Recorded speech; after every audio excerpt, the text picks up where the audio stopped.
Hello दोस्तों, welcome to decode Indian. I hope आप सभी अच्छे हैं। तो आज के इस लेक्चर में हम दिसंबर मंथ का आरबीआई सर्कुलर्स बहुत ही डिटेल वे में डिस्कस करने वाले हैं।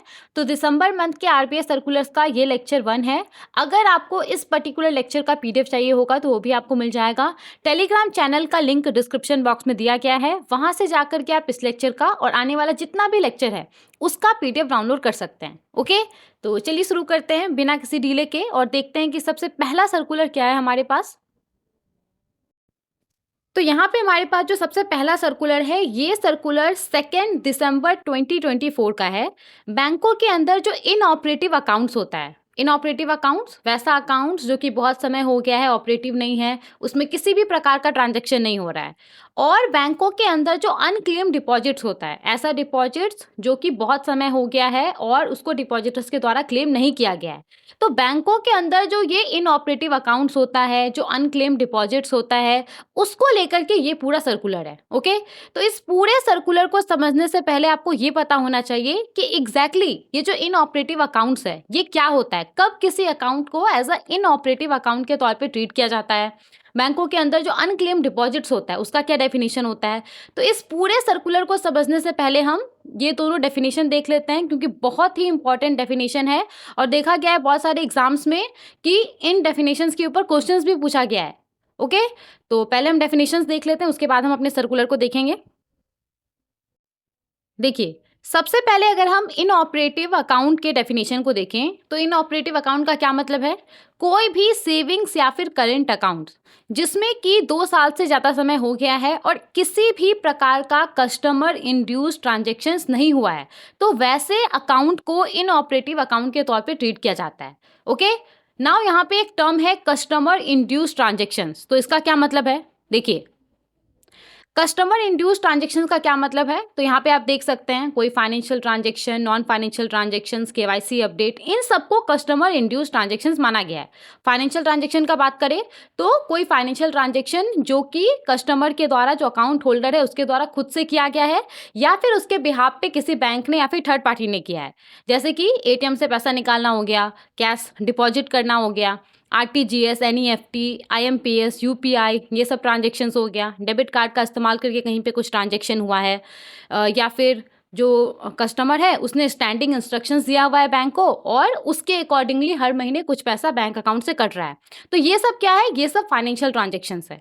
इसके बाद है नॉन फाइनेंशियल ट्रांजेक्शन्स। तो नॉन फाइनेंशियल ट्रांजेक्शन्स क्या हो गया, ऐसा ट्रांजेक्शन जिसमें कि पैसा इन्वॉल्व नहीं है, जैसे कि कोई कस्टमर है उसने बैंक को कॉल किया और बैंक से किसी प्रोडक्ट या फिर सर्विस के बारे में पूछा, या फिर उसने जो न्यू पासबुक होता है उसके लिए अप्लाई किया, न्यू चेकबुक के लिए अप्लाई किया, एटीएम के लिए अप्लाई किया, तो ये सब नॉन फाइनेंशियल ट्रांजेक्शन के अंदर आएगा।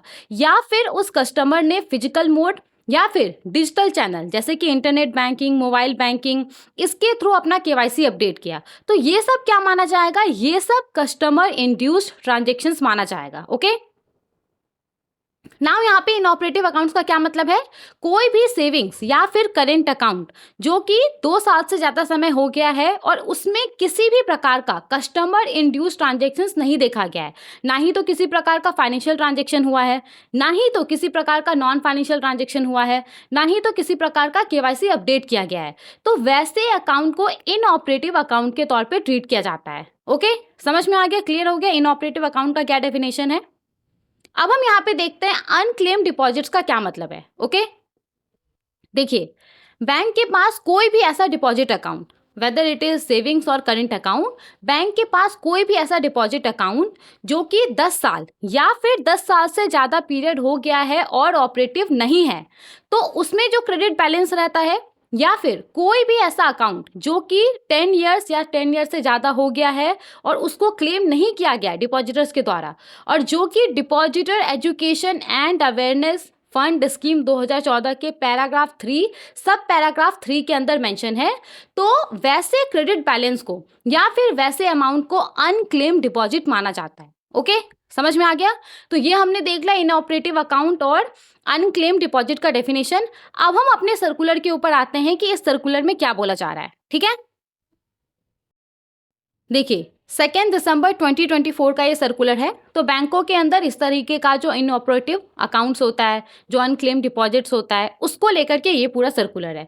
तो सबसे पहले तो यहाँ पे इस सर्कुलर में 1 जनवरी 2024 का जो आरबीआई सर्कुलर था सेम टॉपिक के ऊपर, inoperative accounts, unclaim deposit in banks के ऊपर, तो उसको यहाँ पे रेफर करने के लिए बोला गया है। तो अभी जो हमने डेफिनेशन देखा था इनऑपरेटिव अकाउंट्स और अनक्लेम डिपॉजिट का, वो इसी सर्कुलर के अंदर से देखा था, ठीक है। तो यहाँ पे इस सर्कुलर के अकॉर्डिंगली जितने भी बैंक्स हैं उनको बहुत सारा चीजें करने के लिए बोला गया है, जिसमें से एक चीज ये भी है, बैंकों को यहाँ पे बोला गया है कि वैसा अकाउंट जिसमें कि 1 साल से ज़्यादा समय हो गया है और किसी भी प्रकार का कस्टमर इंड्यूस ट्रांजेक्शन्स नहीं देखा गया है, तो बैंकों को यहाँ पे बोला गया है कि इस तरीके के अकाउंट्स को या डिपॉजिट्स को एनुअली रिव्यू करें। ओके, बहुत सारे लोग यहाँ पे कंफ्यूज हो जाते हैं। देखिए, जब आपसे कहीं पे क्वेश्चन पूछा जाएगा कि किस हिसाब से रिव्यू करने के लिए बोला गया है, ओके, मतलब कि किस तरह के अकाउंट्स को एनुअली रिव्यू करने के लिए बोला गया है, तो वहां पे आपको ये देखना है, ये बताना है कि वैसा अकाउंट्स जिसमें कि 1 साल से ज़्यादा पीरियड हो गया और किसी भी प्रकार का कस्टमर इंड्यूस ट्रांजेक्शन्स नहीं देखा गया है, वैसे अकाउंट्स या डिपॉजिट को रिव्यू करने के लिए बोला गया है एनुअली। ओके, लेकिन जब आपसे इनऑपरेटिव अकाउंट का डेफिनेशन पूछा जाता है तो वहां पे आपका आंसर क्या होगा? वैसा अकाउंट जिसमें कि 2 साल से ज्यादा समय हो गया है और किसी भी प्रकार का कस्टमर इंड्यूस ट्रांजेक्शन्स नहीं देखा गया है, वैसे अकाउंट को इनऑपरेटिव अकाउंट के तौर पर ट्रीट किया जाता है, ठीक है। तो ये जो जनवरी वाला 1 जनवरी 2024 का ये जो inoperative account unclaim deposit in banks के ऊपर आरबीआई सर्कुलर है, उसको हमने बहुत ही डिटेल में ऑलरेडी डिस्कस किया हुआ है जनवरी का जो आरबीआई सर्कुलर वाला लेक्चर है उसके अंदर, ठीक है। तो सबसे पहला चीज़ तो इसके अंदर ये बोला गया है कि वैसा अकाउंट्स जिसमें कि 1 साल से ज़्यादा समय हो गया है, किसी भी प्रकार का कस्टमर इंड्यूस ट्रांजेक्शन्स नहीं देखा गया है, तो बैंकों को बोला गया है कि वो उस तरीके के अकाउंट्स या फिर डिपॉजिट्स को एनुअली रिव्यू करें, ठीक है।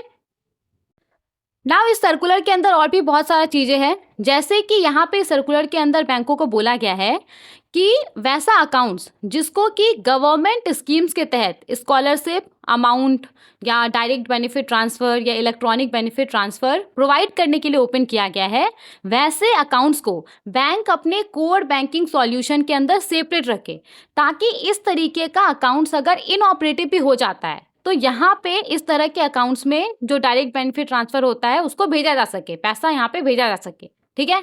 इसके अलावा इस सर्कुलर के अंदर बैंकों को ये भी बोला गया है कि वो इस तरीके के इनऑपरेटिव अकाउंट्स, ये जो अनक्लेम डिपॉजिट्स है कस्टमर्स का, तो उसको वो ट्रेस करे, उसके बारे में पता लगाए, उसको बताएं कि ऐसा ऐसा आपका एक इनऑपरेटिव अकाउंट है, आप उसको ऑपरेटिव कर सकते हैं, अनक्लेम डिपॉजिट्स के बारे में उसको बताएं, ठीक है। इसके अलावा यहाँ पे देखिए इस सर्कुलर के अंदर इस तरह के अकाउंट्स या डिपॉजिट्स को किस तरीके से एक्टिवेट किया जा सकता है उसके लिए पूरा ऑपरेशनल गाइडलाइंस भी है। इसके अलावा इसके अंदर पूरा कस्टमर अवेयरनेस मेजर्स भी है कि किस तरीके से बैंक पब्लिक अवेयरनेस और जो फाइनेंशियल लिटरेसी कैंपेन होता है उसको कंडक्ट करके कस्टमर्स को अवेयर कर सकता है कि किस तरीके से वो अपने इनऑपरेटिव अकाउंट को ऑपरेटिव बना सकता है, कैसे वो अनक्लेम डिपॉजिट को क्लेम कर सकता है। इन सब के अलावा इस सर्कुलर के अंदर यहाँ पे बैंकों को बोला गया है कि बैंक अपने वेबसाइट के ऊपर अपने ब्रांचेस में जो पूरा प्रोसेस है ऐसे अकाउंट्स या डिपॉजिट को एक्टिवेट करने का, उसको वो डिस्प्ले करे, ताकि कस्टमर को अच्छे से पता हो, उनको किसी भी तरह का कन्फ्यूजन ना रहे कि किस तरीके से किसी इनऑपरेटिव अकाउंट को ऑपरेटिव बनाना है, किस तरीके से किसी अनक्लेम डिपॉजिट को क्लेम करना है। ओके, तो यहाँ पे ये सब बातें सर्कुलर के अंदर बोला गया है, तो इन सब चीज़ों को यहाँ पे हाईलाइट किया गया है। अब देखिए यहाँ पे अभी इस सर्कुलर में क्या बोला जा रहा है उसको हम देखते हैं।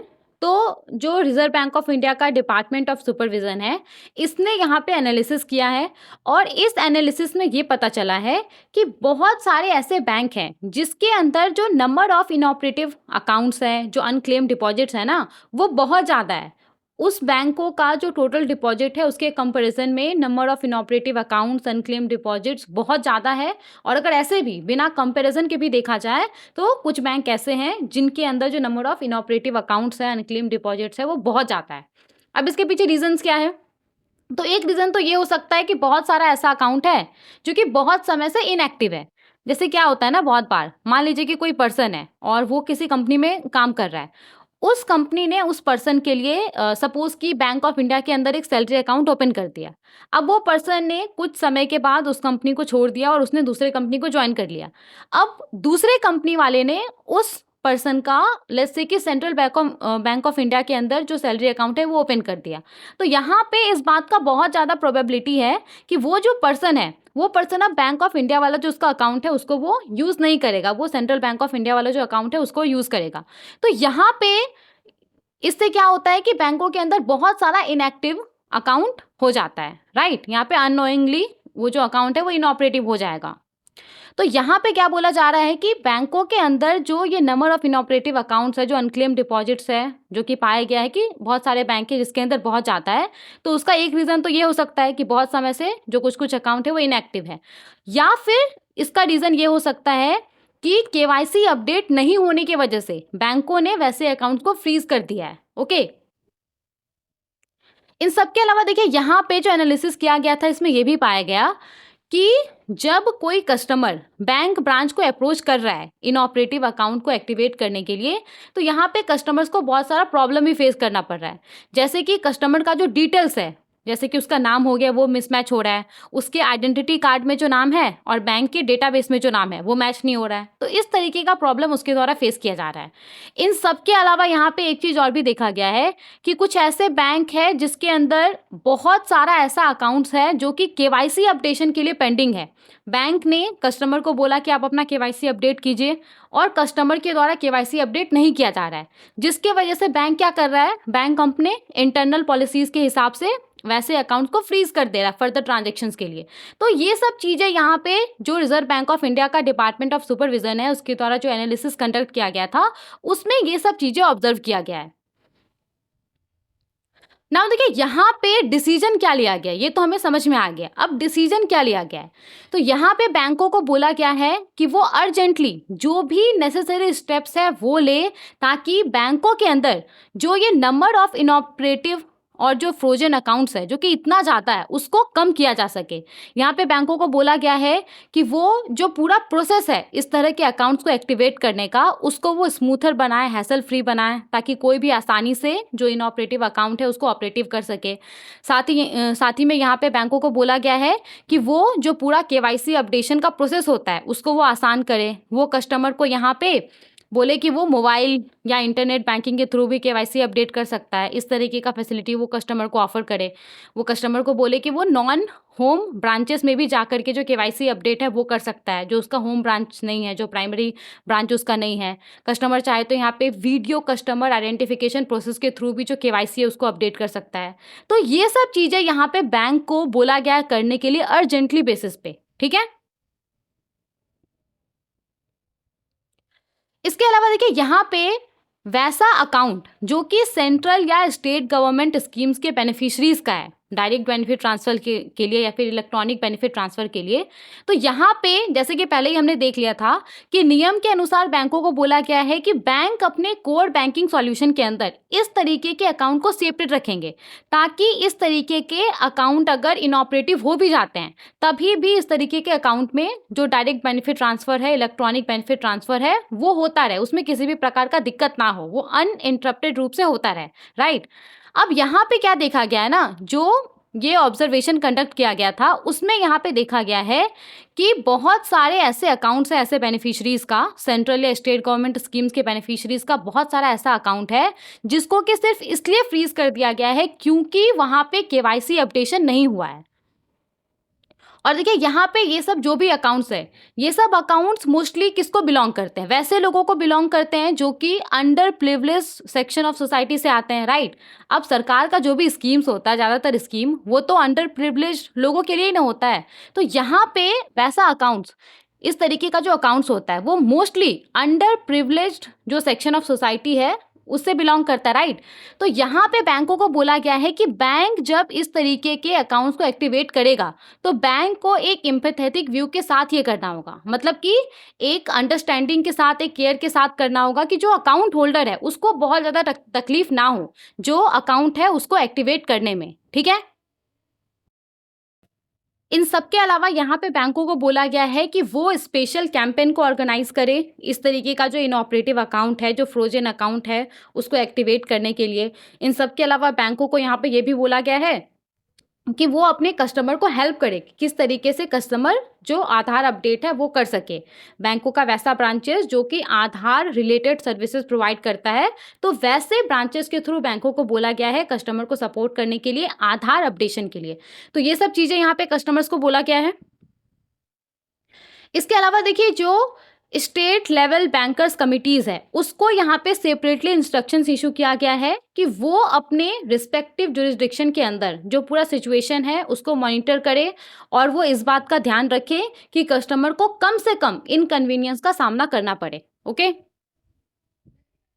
इसके अलावा यहाँ पे जो इनऑपरेटिव फ्रोजन अकाउंट्स का नंबर है उसको कम करने का जो भी प्रोग्रेस है, जो भी बैंक के द्वारा स्पेशल एफर्ट लगाया जा रहा है, तो यहाँ पे उसको मॉनिटर किया जा सकता है बैंक के बोर्ड का जो कस्टमर सर्विस कमेटी है उसके द्वारा।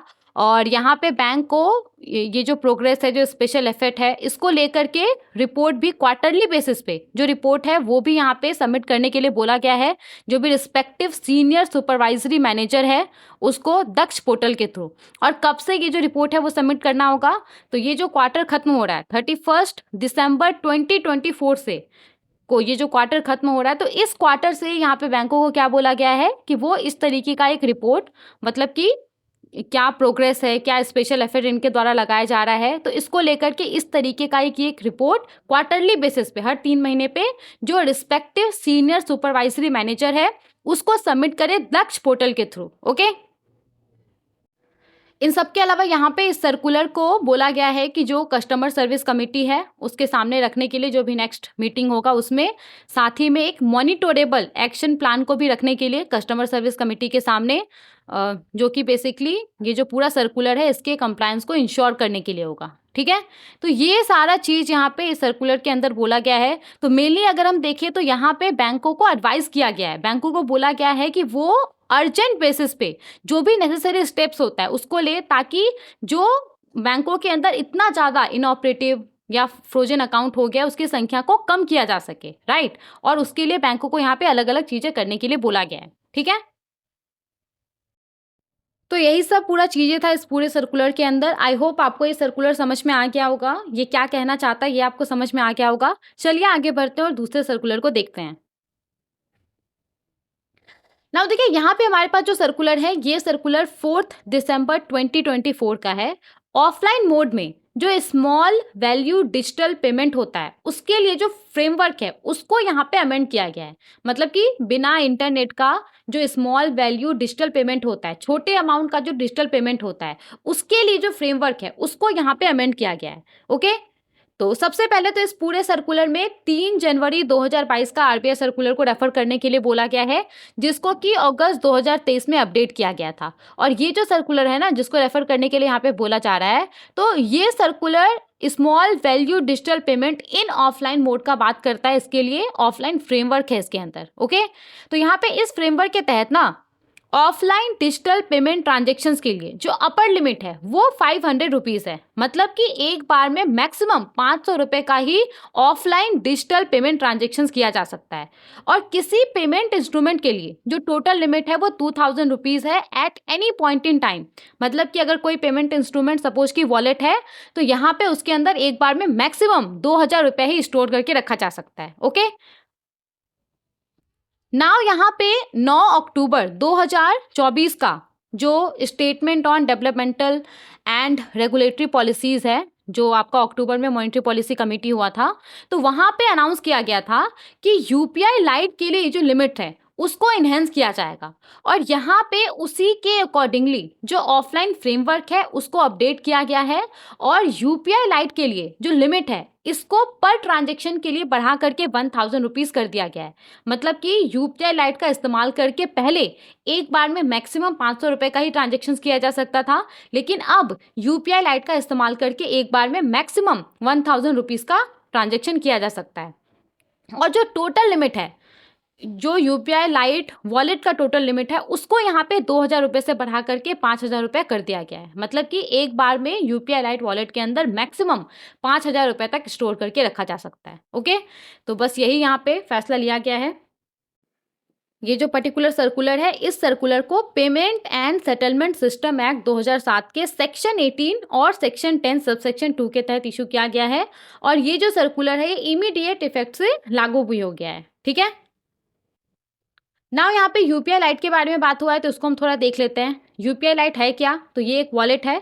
इसका इस्तेमाल करके आप स्मॉल वैल्यू ट्रांजेक्शन्स कर सकते हैं बिना यूपीआई पिन एंटर किए हुए। जनरली क्या होता है कि जब हम यूपीआई ट्रांजेक्शन करते हैं तो हमें यूपीआई पिन एंटर करना पड़ता है, राइट?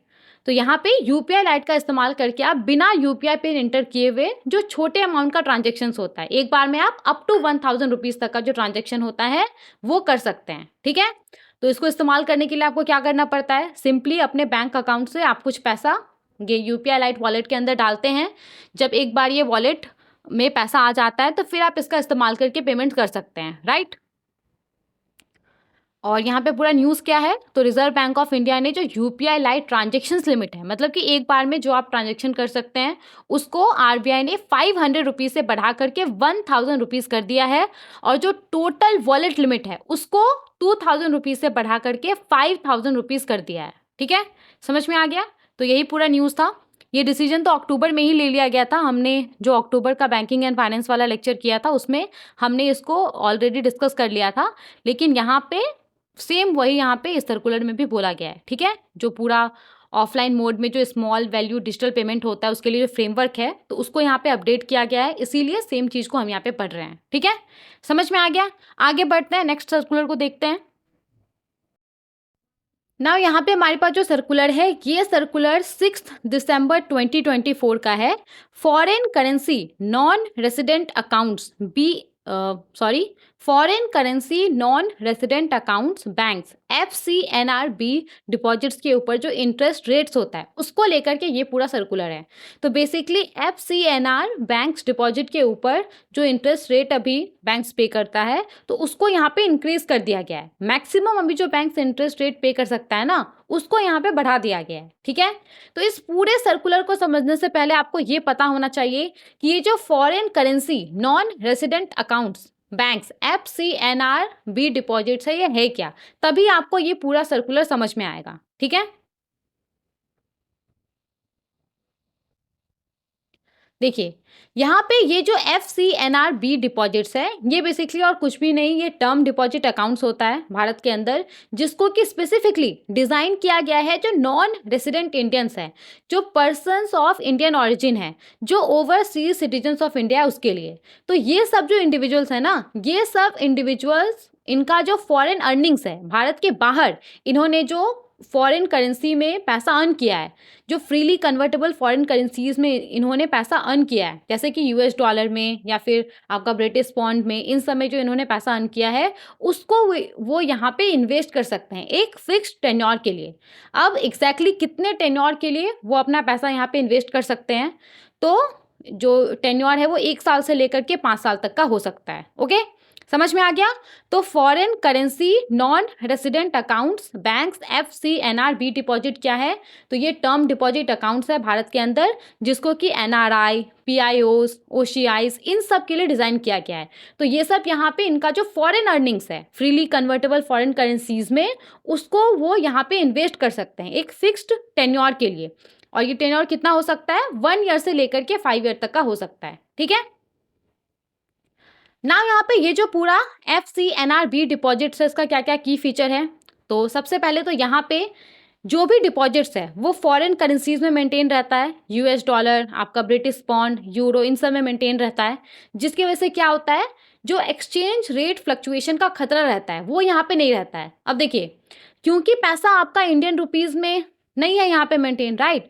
तो यहाँ पे इंडियन रुपीज़ और फॉरेन करेंसीज के बीच में जो एक्सचेंज रेट का फ्लक्चुएशन होता है उसका जो खतरा है वो यहाँ पे नहीं रहता है। ओके, क्योंकि यहाँ पे जो डिपॉजिट है वो फॉरेन करेंसीज में ही मेंटेन रहता है, US dollar, British pond, euro. तो इस तरीके का जो फ्रीली कन्वर्टेबल फॉरेन करेंसीज है जिसको आसानी से कन्वर्ट किया जा सकता है, उसमें पैसा यहाँ पे मेंटेन रहता है। तो सबसे पहला फीचर तो ये है। ओके, इसके बाद देखिए यहाँ पे जो भी पैसा है वो फुल्ली टैक्स एग्जेम्प्टेड है। जो भी प्रिंसिपल अमाउंट है और इसके ऊपर जो भी इंटरेस्ट बनता है वो यहाँ पे इंडियन इनकम टैक्स से एग्जेम्प्टेड है, इसके ऊपर किसी भी प्रकार का टैक्स नहीं लगता है। ओके, इन सब के अलावा यहाँ पे जो भी फंड्स होता है इंक्लूडिंग इंटरेस्ट वो फुल्ली रिपैट्रिएबल होता है विदाउट एनी रिस्ट्रिक्शन। ओके, मतलब कि जो भी पैसा है उसको आप आसानी से, जो ओवरसीज आपका अकाउंट है उसमें आप ट्रांसफर कर सकते हैं बिना किसी अपर लिमिट के। ऐसा नहीं है कि आप इतना ही पैसा कर सकते हैं, विदाउट एनी अपर लिमिट आप कितना भी पैसा आसानी से ट्रांसफर कर सकते हैं।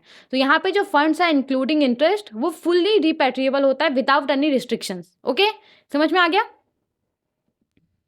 इसके अलावा यहाँ पे और क्या फीचर है, तो ये जो फंड्स है उसको FCNRB और जो नॉन रेसिडेंट एक्सटर्नल अकाउंट्स होता है उसके बीच में ट्रांसफ़र किया जा सकता है।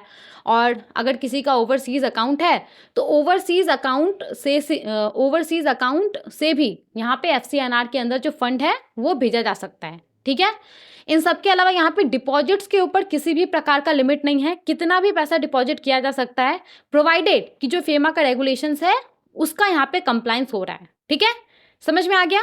तो ये सब कुछ कुछ की फीचर है foreign currency non resident accounts banks FCNRB deposit को लेकर के। नाउ देखिए, since we are talking about FCNRB तो यहाँ पे आपको ये पता होना बहुत जरूरी है कि इस स्कीम को कब इंट्रोड्यूस किया गया था। ठीक है, तो foreign currency non resident B scheme को 15 मई 1993 को इंट्रोड्यूस किया गया था। किस लिए इस स्कीम को इंट्रोड्यूस किया गया था? देखिए, इस स्कीम को इंट्रोड्यूस किया गया था FCNRA स्कीम, जिसको कि 1975 में इंट्रोड्यूस किया गया था, उसको रिप्लेस करने के लिए यहाँ पे FCNRB स्कीम को इंट्रोड्यूस किया गया था 1993 में। तो FCNRB का मतलब तो यहाँ पे बैंक्स है, ये जो FCNRA है, ए का मतलब यहाँ पे क्या है? ए का मतलब है यहाँ पे अकाउंटेंट। तो 1975 में FCNRA स्कीम को इंट्रोड्यूस किया गया था। अब इस स्कीम के अंदर क्या था ना कि जो भी फॉरेन एक्सचेंज रिस्क था वो रिजर्व बैंक ऑफ इंडिया के द्वारा बेयर किया जाता था और बाद में फिर भारत सरकार के द्वारा बेयर किया जाता था। तो इससे क्या होता था ना कि भारत सरकार के ऊपर काफी ज्यादा फाइनेंशियल बर्डन आ जाता था।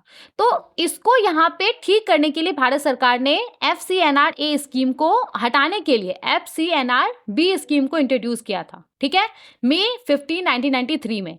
अगस्त 1994 में ये जो FCNRA स्कीम है इसको हटा दिया गया था, कंप्लीटली विड्रॉ कर दिया गया था। लेकिन ये जो आपका FCNRB स्कीम है ये 15 मई 1993 से ही लागू हो गया था। ठीक है, समझ में आ गया? आई होप आपको एक प्रॉपर आइडिया आ गया होगा कि ये जो foreign currency non resident accounts banks deposit है वो है क्या, इसका क्या क्या की फीचर है। अब हम आते हैं अपने सर्कुलर के ऊपर। आई होप अब आपको ये सर्कुलर बहुत ही आसानी से समझ में आ जाएगा।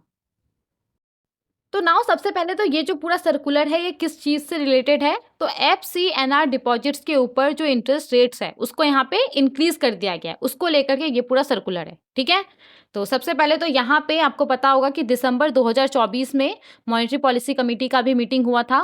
तो इस मीटिंग के पार्ट के तौर पे जो statement on developmental and regulatory policies को इशू किया गया था तो उसके पैराग्राफ 2 को रेफर करने के लिए बोला गया है। इसके अलावा 2 मास्टर डायरेक्शन है, इन दोनों मास्टर डायरेक्शन के सेक्शन 19 और सेक्शन 18 को यहाँ पे रेफर करने के लिए बोला गया है। ठीक है, तो जो इंपॉर्टेंट है उसको हम यहाँ पे रेफर करेंगे, जैसे कि ये जो पैराग्राफ 2 है statement on developmental and regulatory policies का, उसको हम यहाँ पे पहले देख लेते हैं कि इसमें क्या बोला जा रहा है। ठीक है,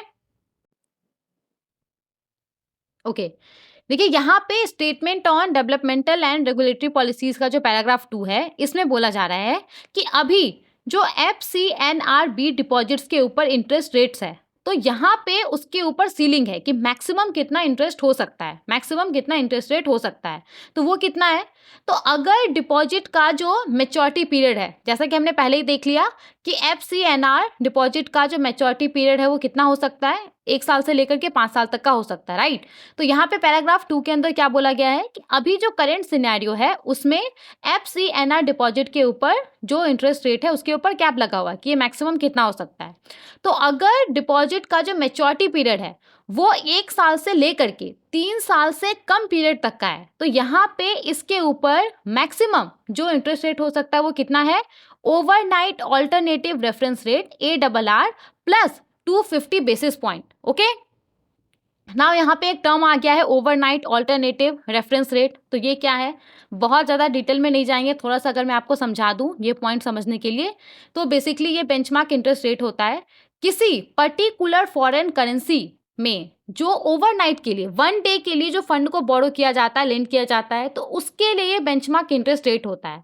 और एक बात याद रखिएगा कि ये जो आपका अल्टरनेटिव रेफरेंस रेट होता है वो अलग अलग करेंसी के लिए अलग अलग होता है। डॉलर के लिए अलग होगा, यूरो के लिए अलग होगा, पाउंड के लिए अलग होगा। ओके, तो यहाँ पे क्या बोला जा रहा है, यहाँ पे बोला जा रहा है कि वैसा डिपॉजिट जिसका मैच्योरिटी पीरियड 1 साल से लेकर के 3 साल से कम पीरियड तक का है, तो यहाँ पे वैसे डिपॉजिट के ऊपर मैक्सिमम इंटरेस्ट रेट कितना हो सकता है, overnight alternative reference rate plus 250 basis point, जो भी उस रिस्पेक्टिव करेंसी के लिए ओवरनाइट अल्टरनेटिव रेफरेंस रेट होगा प्लस 250 बेसिस पॉइंट। इससे ज़्यादा इंटरेस्ट रेट नहीं हो सकता है। मतलब कि अगर ARR आपका 4% है तो प्लस 250 तो कितना हो गया, 4 प्लस 2.5 6.5। तो 6.5 से, हमारे एग्जाम्पल में 6.5 से % से ज़्यादा इंटरेस्ट रेट नहीं हो सकता है। ओके, और वैसा डिपॉजिट जिसका मैच्योरिटी पीरियड 3 साल से लेकर के 5 साल तक का है, तो वैसे डिपॉजिट के ऊपर मैक्सिमम इंटरेस्ट कितना हो सकता है, overnight ARR plus 350 basis point. तो अगर ओवरनाइट ARR सपोज की 4% है, ओके, उस रिस्पेक्टिव करेंसी के लिए, प्लस 350 बेसिस पॉइंट मतलब कि प्लस 3.5, मतलब कि 7.5% से ज़्यादा जो इंटरेस्ट रेट है वो नहीं हो सकता है। ठीक है, तो यहाँ पे अभी FCNR डिपॉजिट्स के ऊपर मैक्सिमम इतना ही इंटरेस्ट रेट हो सकता है। ठीक है, तो ये डिपेंड करता है कि जो डिपॉजिट का मैच्योरिटी पीरियड है वो कितना है। अगर 1 साल से लेकर के 3 साल से पीरियड से कम है तो उसके लिए अलग यहाँ पे सीलिंग है इंटरेस्ट रेट का, और अगर डिपॉजिट का मैच्योरिटी पीरियड 3 साल से लेकर के 5 साल तक का है तो उसके लिए यहाँ पे अलग सीलिंग है। ठीक है, ना देखिए यहाँ पे कैपिटल इनफ्लोज को और भी ज़्यादा अट्रैक्ट करने के लिए, भारत के अंदर और भी ज़्यादा जो फॉरेन इन्वेस्टमेंट है वो आए, यहाँ पे FCNR बैंक डिपॉजिट्स के ऊपर जो इंटरेस्ट रेट का सीलिंग है उसको बढ़ाने का फैसला लिया गया है। ठीक है, तो उसी के अकॉर्डिंगली यहाँ पे 6 दिसंबर 2024 से बैंकों के द्वारा जो नया, जो फ्रेश FCNR बी डिपॉजिट को रेज किया जाएगा, तो यहाँ पे बैंक उसके ऊपर मैक्सिमम कितना इंटरेस्ट रेट पे कर सकता है। तो देखिए वैसा डिपॉजिट जिसका मैच्योरिटी पीरियड 1 साल से लेकर के 3 साल के पीरियड से कम है, तो वैसे डिपॉजिट के ऊपर यहाँ पे मैक्सिमम कितना इंटरेस्ट रेट हो सकता है, तो जो भी ओवरनाइट ARR होगा प्लस 400 बेसिस पॉइंट। तो अगर ओवरनाइट ARR 4% है तो प्लस 400 बेसिस पॉइंट मतलब कि प्लस 4%, 4% प्लस 4% कितना हो गया, 8% हो गया। तो 8% से ज़्यादा नहीं हो सकता है। ओके, और वैसा डिपॉजिट जिसका मैच्योरिटी पीरियड 3 साल से लेकर के 5 साल तक का है, तो वैसे डिपॉजिट्स के ऊपर बैंक्स मैक्सिमम ARR प्लस 500 यहाँ पे जो इंटरेस्ट रेट है वो रख सकता है। ठीक है, समझ में आ गया? एक बार और मैं आपको समझा देती हूँ। देखिए पहले क्या था, वैसा डिपॉजिट जिसका मैच्योरिटी पीरियड 1 साल से लेकर के 3 साल के पीरियड से कम है, तो वैसे डिपॉजिट्स के ऊपर मैक्सिमम कितना इंटरेस्ट रेट बैंक पे कर सकता था, मैक्सिमम कितना इंटरेस्ट रेट के हिसाब से बैंक इंटरेस्ट पे कर सकता था, तो ARR plus 250, right, 250 basis point. अब इसको बढ़ा करके भी कितना कर दिया गया है, ARR प्लस 400 बेसिस पॉइंट। ठीक है, और वैसा डिपॉजिट जिसका मैच्योरिटी पीरियड 3 साल से लेकर के 5 साल तक का है, तो पहले वैसे डिपॉजिट के ऊपर बैंक्स मैक्सिमम कितना इंटरेस्ट रेट तय कर सकता था, ARR प्लस 350 बेसिस पॉइंट। तो अभी इसको बढ़ा करके कितना कर दिया गया है, ARR प्लस 500 बेसिस पॉइंट कर दिया गया है। ठीक है, और यहाँ पे ये जो रिलैक्सेशन है ये 31 मार्च 2025 तक के लिए ही अवेलेबल रहेगा। ठीक है,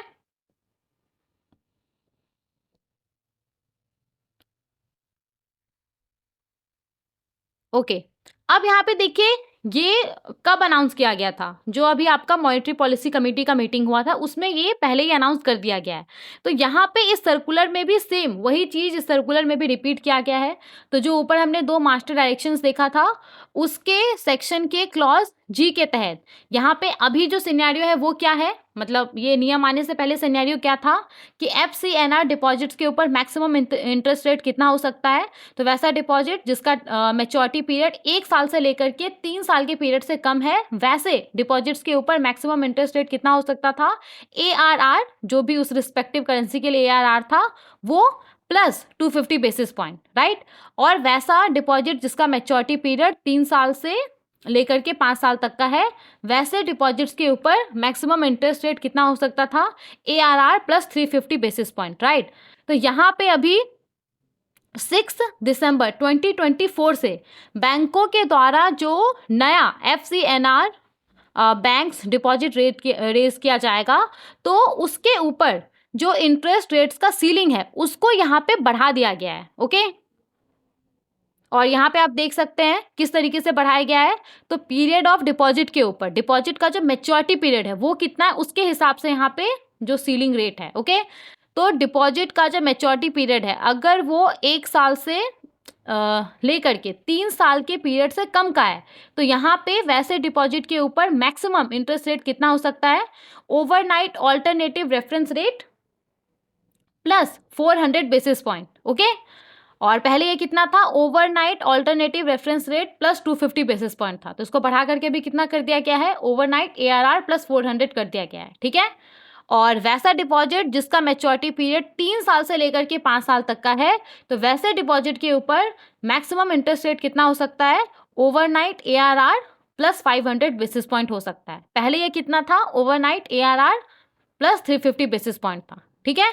और ये जो रिलैक्सेशन है वो टेम्पोररी है, हमेशा के लिए नहीं है, ये बस 31 मार्च 2025 तक के लिए ही अवेलेबल रहेगा, ठीक है।